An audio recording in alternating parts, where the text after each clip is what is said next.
FIR तरी द्या, नाही तर मी खोटा एफआयआर करतो म्हणून माझ्या कारवाई करू.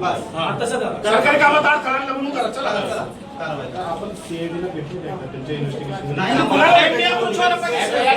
साहेब एक महिना झाला एक स्टेटमेंट पोलीस साहेब एक महिना झाला एक स्टेटमेंट तरी आले सीआयडीचं. बरं आम्हाला सांगा, सीआयडी बरोबर तुम्हाला माहित नसेल कोणाला बोलवलं सीआयडी नाही. त्याचा रोहित सिंग अमेरिकेत जाऊन आला, तो दिल्लीत येऊन बसला, सीआयडी त्याला अजून नाही बोलवलं. व्हीके सिंग जो मालक आहे त्याला अजूनपर्यंत बोलवलं नाही. त्याच्याजवळ मेंटेनन्स करणारा महाराष्ट्रात बसणारा जो त्यांचा माणूस आहे त्यालाही अजून बोलवलं नाही. सीसीटीव्ही बद्दल फक्त इथले गोळा केल्याने त्यांनी आम्हाला कळालं. त्यानंतर तिथं जो जे 2 येणार होते कॅप्टन पायलट ते अचानक कॅन्सल झाले. का झाले त्यांना अजूनपर्यंत बोलवलं नाही, त्यांना नोटीस नाही. काय आणि डीजीसीच्या कोणत्या अधिकाऱ्यांनी मंजुरी दिली याला? आणि हे आमच्या लेवलला आम्हाला कळलेलं माहिती आहे. आता पब्लिकला तर काहीच माहित नाही. लोकांना माहित नाही. आम्ही घरचे असू हे 8 तास बसतात अधिकारी गव्हर्नमेंट प्रेझेंटेशन दिल्लीत दाखवले, मुंबईत दाखवले, ते मोगम नाही साहेब.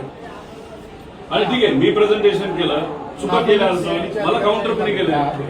बारामतीमध्ये पोलीस जर आम्हाला साहेब आमचा एफआयआर द्या, सीआयडीला द्या ना. तुमच्यावर काय करस्पॉन्डिंग झाला का सर सीआयडीचा? मी देशाच्या साहेबांच्या ऑफिसला पाठवले, डीजीसीला पाठवले. आम्ही एव्हिएशन मंत्री तिथं नसावेत असं म्हणत असलो तरी त्यांच्या मंत्रालयाला मी पाठवलेलं आहे. त्याला व्हीएसआर कंपनी जी आहे त्याचे आणि त्या डीजीसी जी पार्टी आहे त्याचे जे प्रमुख आहे त्यांचं कमर्शियल रिलेशनशिप आहे. मग म्हणून व्हीएसआरला वाचवत आहे. व्हीएसआरला म्हणून वाचवत आहे. आणि मग आमचं म्हणलं तुम्ही त्याच्या व्हीएसआरच्या विरोधात एफआयआर घेत नाही, मग तुम्ही सुद्धा वाचवा. आणि चालू तपास जे सांगताय तुम्ही साहेब त्याच्यामध्ये अँगल कोणता आहे? अपघात आणि टेक्निकल.